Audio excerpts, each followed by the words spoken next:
Hier, Samuel Paty, prof d'histoire, a été sauvagement décapité en pleine rue par une chance pour la France du doux nom de Abdoulak, hein, une chance pour la France venue de Russie, venue de Tchétchénie, sauver notre pays. Hein. Je rappelle que c'est le remplacement, il faut que nous soyons remplacés par des personnes de qualité, c'est la politique actuelle du gouvernement. Alors vive émotion, suite bien sûr à cet horrible assassinat, à cet abject assassinat, vive émotion dans la classe politique, vive émotion du président de la République qui est venu des larmes dans les yeux nous expliquer que mon Dieu, quelle horreur, la République a été meurtrie. Mais la République a été meurtrie. Enfin, c'est quand même ta politique, hein, il faut quand même le rappeler. Alors, ce qu'on n'entend pas beaucoup dans ce concert d'émotions, c'est par exemple le numéro 2 du gouvernement, hein, le petit Éric Dupond-Moretti, Dupond-Lajoie, qui normalement est garde des Sceaux, donc qui est chef des procureurs, hein, supérieur hiérarchique des procureurs, censé défendre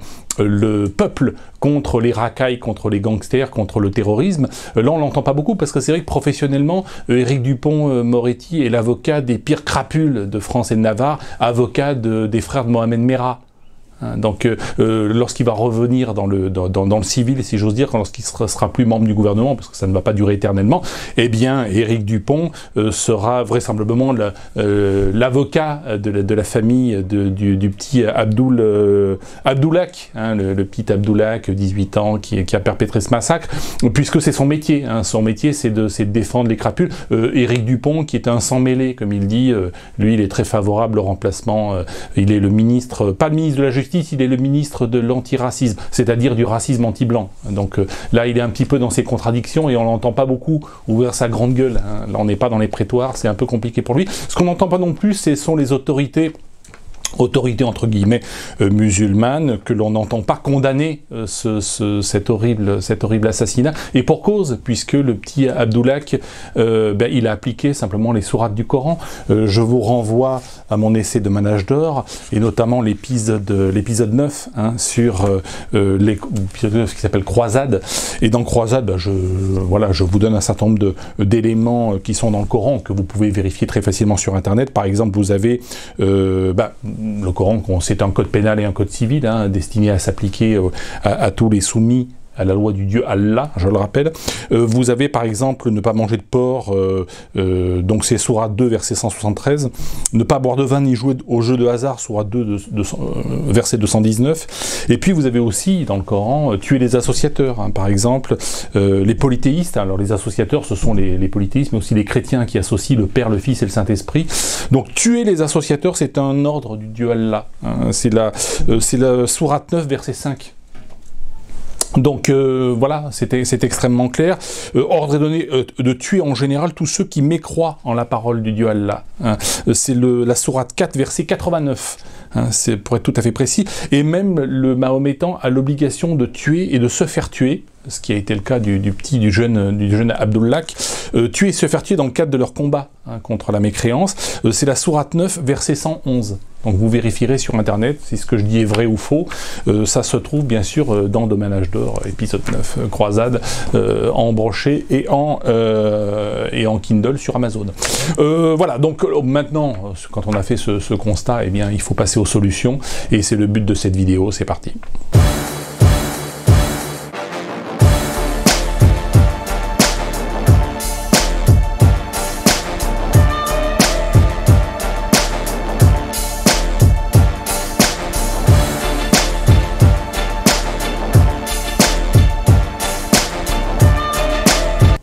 Alors vous avez compris pourquoi le jeune Abdoulak ne pouvait pas être condamné par les autorités musulmanes, puisqu'il ne fait qu'appliquer la loi du Dieu Allah, il ne fait qu'appliquer le Coran dans toute sa rigueur, hein, qui est une rigueur tout à fait importante. Maintenant la solution c'est quoi? C'est la remigration. Alors la remigration, elle ne doit pas s'appuyer sur un argumentaire de type il y a du terrorisme, ou il y a de la violence, ou il y a où les chances pour la France posent des problèmes économiques ou autres. Non, c'est une question de principe, de la même manière que les Algériens, lorsqu'ils ont réclamé l'Algérie indépendante en 1960, 1962 et qu'ils l'ont obtenu en 1962, c'était pas pour dire que les Français étaient malhonnêtes, ou étaient des gangsters, ou étaient des voyous, ou étaient sales, ou étaient ceci, ou étaient cela. Et simplement, c'était une revendication identitaire qui n'a pas besoin d'être argumentée outre mesure. Le slogan des Algériens, c'était « on est chez nous ». Bah, le slogan des identitaires européens aujourd'hui, c'est « on est chez nous ». Et voilà, on n'a pas besoin d'attentats, on n'a pas besoin d'utiliser le terrorisme de manière indirecte ou de manière directe ou de manière indirecte pour réclamer l'indépendance, pour réclamer la remigration. Donc c'est une revendication, on va dire, qui est éthique et non pas utilitariste. Tous les gens qui ont essayé d'argumenter de manière utilitariste la contestation de l'invasion migratoire, c'était le cas du Front National pendant très longtemps. Moi, j'ai jamais été membre du Front National, mais voilà, c'était tout à fait... chacun fait ce qu'il veut, mais la logique un petit peu à la Le Pen et à la Bruno Maigret, c'était...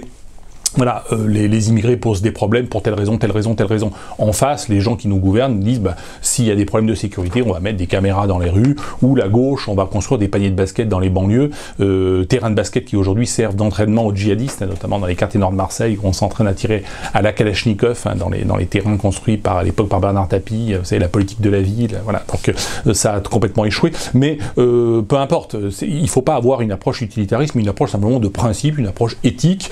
Si en vous promenant dans la rue demain, un travelot vous demande, vous propose une passe, vous n'allez pas argumenter en disant non mais j'ai pas de préservatif, parce qu'il va vous dire mais moi j'en ai, ou alors j'ai pas envie d'attraper le sida, il va vous dire mais moi j'ai pas le sida. Vous allez dire non. Vous allez dire c'est oui ou c'est non. C'est pas je cherche des arguments pour expliquer qu'on va remigrer. Non, on ne cherche pas des arguments de la remigration, c'est une question de principe, c'est une question éthique. Voilà, on est et sans haine et sans reproche, hein, on n'est pas là. Il ne faut pas reprocher quoi que ce soit. Voilà, ces chances pour la France, ils sont venus parce que des Chirac, des Mitterrand, des Villepin, des Juppé, des Jospin, etc. les ont fait venir. Ils sont venus parce qu'on les a payés pour venir, on leur a donné des logements, on a levé des impôts pour leur donner des logements gratos, on leur a donné du RSA, on leur a donné des visas, on leur a donné des passeports, on leur a donné, c'est les gouvernements qui leur ont donné. Hein. Évidemment, eux, ils n'ont fait que prendre ce qu'ils devaient prendre. Et puis, ce type d'attentat, alors ne sert pas effectivement la politique du pauvre Emmanuel Macron et du pauvre Jean Castex, mais ne sert pas non plus la politique de l'État islamique qui veut s'implanter. L'État islamique, son projet, c'est utiliser le principe de la grenouille ébouillantée, ou la loi de la grenouille ébouillantée. Vous savez, vous connaissez ce principe. Si vous jetez une grenouille dans une casserole d'eau chaude, bouillante, eh bien la grenouille sautera pour en sortir. Si vous la mettez dans une casserole d'eau froide et que vous montez progressivement la température, eh bien elle finira ébouillantée sans s'en apercevoir. Et le principe du génocide par remplacement, hein, de l'immigration-invasion, c'est un peu ça, c'est un principe de long terme. Et dans ce principe de long terme, sur 10 ans, sur 20 ans, sur 30 ans, eh bien les gens finissent par s'habituer à cette invasion, de la même manière qu'on pourrait s'habituer, par exemple, à ce type de massacre et à ce type d'attentat. Si demain, il y a en France 10 personnes décapitées chaque jour, bah, ça fera plus la une des journaux. Les gens seront habitués, diront bon bah voilà, il y a eu dans tel quartier, voilà, une exécution. Bah tiens, dans mon quartier, là, c'était la rue d'à côté, un type, voilà, il s'est fait trancher la tête ou s'est fait égorger devant les caméras. Bon voilà, mais ça deviendra quelque chose de parfaitement habituel. Il faut que les gens soient habitués. Aujourd'hui, l'émotion, pourquoi il y a tant d'émotions, c'est parce qu'on n'est simplement pas habitué. S'il y a 40 ou 50 ans, on avait vu débarquer 3 millions, 4 millions, 5 millions de migrants, les Français de l'époque, y compris la gauche de l'époque, c'est-à-dire le Parti communiste, les socialistes, les auraient non seulement expulsés, les auraient même tués. On aurait dit c'est une invasion, c'est comme l'invasion du Troisième Reich en 1940. Et il y aurait une résistance armée, tu vois, il y aurait eu un massacre. Donc cette invasion n'aurait pas pu avoir lieu parce qu'elle aurait surpris tout le monde et les gens n'auraient pas eu le temps de s'y habituer. Un crime, un système totalitaire, une invasion n'est acceptable qu'avec beaucoup de temps. Et il faut y aller très progressivement. Et en y allant progressivement, eh bien on finit par s'habituer à la tyrannie. Aujourd'hui, vous avez par exemple des mesures sanitaires qui sont prises dans le cadre de la lutte contre le coronavirus. Ces mesures consiste à réduire les libertés toujours un peu plus. Le chef de l'État, le chef du gouvernement font ce que j'appelle aujourd'hui du micromanagement, hein, puisqu'on vient sur les plateaux de télé vous expliquer qu'il faut vous laver les mains. Le chef de l'État vous explique qu'il faut vous laver les mains et qu'il faut porter un masque. C'est comme si c'était son rôle. Donc on est dans le micromanagement. Mais tout cela a un but c'est de restreindre les libertés au maximum pour permettre à la parasitocratie de continuer de piller le peuple, de piller les richesses pour s'enrichir. Hein. L'État, c'est un système de plan de transfert. Même si à l'origine, l'État, c'était un système, et ce qu'il doit être finalement, fondamentalement, c'est un système de défense nationale. D'abord de défense nationale, de police, de justice. Ce qu'on appelle les fonctions régaliennes, les fonctions du roi. Le roi, il sert à quoi et l'État sert à quoi? À la base, eh bien, c'est pour protéger le peuple des invasions extérieures, ce qu'il ne fait pas, et non seulement il ne le fait pas aujourd'hui, mais il fait exactement l'inverse, puisqu'il subventionne l'invasion extérieure, c'est d'appliquer la justice. Quand on voit que le ministre de la Justice aujourd'hui est le plus grand défenseur des plus grands voyous, des plus grands gangsters et des plus grandes crapules, on voit très bien que les choses sont on est complètement à front renversé. Aujourd'hui, le ministre de la Justice est le ministre de l'injustice, en quelque sorte. Le rôle du Premier ministre et du chef de l'État, du chef du gouvernement, c'est d'assurer la sécurité publique. On voit très bien qu'aujourd'hui, bien en distribuant comme des cartes oranges des titres de séjour pour réfugiés politiques ou je sais pas quoi, à des chances pour la France qui viennent perpétrer sur notre sol un certain nombre de crimes et de délits, eh bien, on va contre la fonction régalienne d'assurer la sécurité du peuple. Donc on voit très bien qu'on est complètement aujourd'hui à front renversé, et parce qu'on est à front renversé, ben on fait du micromanagement. Demain on va vous expliquer à quelle heure aller pisser, ou à quelle heure avoir des relations avec votre femme, parce que le gouvernement a planifié au nom du développement durable, hein, tout ça c'est au nom pour sauver l'humanité, pour sauver le monde du coronavirus, pour sauver le monde de la pollution, de je ne sais quoi, on va vous imposer, voilà, on va faire un petit peu du micromanagement. Donc tout cela est absolument sordide. Il est évident que ces chefs d'État et ces chefs de gouvernement qui, depuis 10 ans, 20 ans, 30 ans, ont organisé effectivement ce génocide par emplacement, sont coupables de crimes contre l'humanité. Ils finiront de toute façon face à un tribunal pénal national ou international, un tribunal du peuple, hein, et ils seront fusillés. Ça, j'y veillerai personnellement, on travaille à ce sujet. C'est normal, hein, c'est un crime contre l'humanité, parce que finalement, les Français aussi font partie de l'humanité. Hein. L'humanité, c'est pas que les non-blancs, hein, c'est aussi, bah oui, les Ariens, les Français font aussi partie de l'humanité, donc c'est un crime contre l'humanité. Et ces gens-là seront jugés et fusillés, hein, en bonne et due forme, même 20 ans, 30 ans, 40 ans après, puisqu'il n'y a pas de prescription dans le crime contre l'humanité. Rappelons-nous que ces personnages qui aujourd'hui nous gouvernent ont poursuivi en justice Monsieur Papon, hein, qui pendant les années 1940-1944 était sous-préfet, secrétaire de préfecture à Bordeaux. Secrétaire de préfecture, il garait les bagnoles, on ne sait pas ce qu'il faisait. Non, il était sous-préfet. Bon, il était sous-préfet. Alors on l'a pas accusé de crime contre l'humanité, mais de complicité de crime contre l'humanité. 50 ans après, hein, une fois qu'il avait 93 ans, un truc comme ça. Voilà, on est arrivé à le condamner à 10 ans de prison, au nom de la haine. Voilà. Donc ces gens-là qui ont appliqué la loi sur le crime contre l'humanité, ou la complicité de crime contre l'humanité, devraient s'inquiéter aujourd'hui. Les gens qui ont exercé les plus hautes fonctions de l'État, c'est-à-dire président de la République et Premier ministre. Je rappelle que c'est le Premier ministre qui est responsable de la défense nationale, ce n'est pas le président de la République. Là aussi, je rappelle que c'est le Premier ministre qui a beaucoup plus de pouvoir que le président de la République, hein, contrairement à ce qu'on croit, légalement parlant et constitutionnellement parlant. De la même manière que, en Europe, ce sont les commissaires européens qui ont l'essentiel du pouvoir en Europe. Et les commissaires ne sont pas élus, ils sont nommés.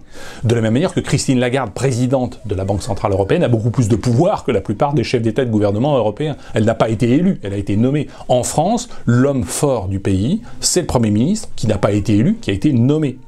Et c'est là à la fois une force et une faiblesse du système, parce que ça veut dire que celui qui a le pouvoir, ben finalement il n'a pas été élu, donc il n'a pas réellement de compte à rendre, on ne sait pas trop ce qu'il fait, le Premier ministre... Bon.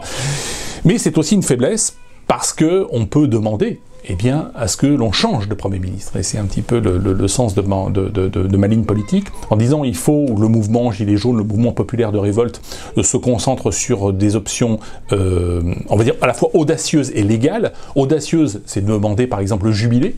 Demander le jubilé des dettes, l'annulation de toutes les dettes privées, ben c'est susceptible de mobiliser un très large public français, d'artisans, de commerçants, de professions libérales, mais aussi de particuliers qui se sont endettés. Et je rappelle que le jubilé aujourd'hui est appliqué en France, il est appliqué pour les grandes entreprises. Hein, les grands patrons peuvent racheter leurs entreprises pour 1 euro, on annule les dettes. Donc on fait bien le jubilé des dettes. Aujourd'hui, on pratique le jubilé des dettes, mais uniquement pour les riches. Moi, je dis le jubilé des dettes pour tout le monde, pour les riches, mais aussi pour les pauvres. Annulation des dettes, c'est une proposition concrète et à la fois concrète et audacieuse, et capable de mobiliser un large public pour nous débarrasser de ce gouvernement, et puis réclamer le changement de Premier ministre. C'est lui qui a le pouvoir en France. Je répète, c'est contre-intuitif et c'est contre ce que vous dit la propagande, mais le Premier ministre a plus de pouvoir constitutionnel que le président de la République. De la même manière que les commissaires européens ont plus de pouvoir que les parlementaires européens, les commissaires de la Commission européenne. C'est quelque chose qu'il ne faut pas négliger. Même que les juges de la Cour de justice des communautés européennes ont énormément de pouvoir au sein des institutions européennes, beaucoup plus que les parlementaires, beaucoup plus que les élus. C'est pas parce que vous allez... D'où l'importance aussi de ne pas aller voter. Pour bien montrer qu'on n'est pas dupes et que les gens qu'on vote en fait sont des guignols et sont juste des porte-paroles, que le vrai pouvoir il n'est pas là. Le vrai pouvoir il est chez les juges, il est chez les commissaires européens, il est chez la présidente de la Banque Centrale Européenne et il est entre les mains du Premier ministre. Ne nous trompons pas de combat. Donc exigeons de jubiler, c'est une revendication qu'on peut faire, exigeons de changer de Premier ministre, Aubenas Premier ministre pourquoi pas, Aubenas ou un autre, ça n'est pas important. Et quelque part, même, je trouve qu'il n'y a même pas assez de candidats à la candidature, il n'y a même pas assez de concurrence. Moi, je pense vive la concurrence et que l'on compare, voilà. Mais aujourd'hui, nous ne pouvons pas rester dans cette situation où Emmanuel Macron fait le malin vis-à-vis des Gilets jaunes. Il a fait son petit tour de France pendant un an en expliquant aux gens qui revendiquaient, qui étaient mécontents de sa politique, en disant « Mais vous proposez quoi ? Rien. Et vous proposez qui ? Personne. Aujourd'hui, on propose quoi? On propose le jubilé, on propose qui? On propose Aubenas. Donc voilà, il faut avoir des réponses concrètes aux questions concrètes qui sont posées par le président de la République, qui, alors pourquoi ces chefs d'État, ces chefs de gouvernement depuis 10 ans, 20 ans, 30 ans, sont incapables de gouverner, sont incapables de comprendre qu'ils doivent assurer les fonctions régaliennes, les fonctions de base, défense nationale, sécurité publique, justice, mais parce que ce sont des courtisans.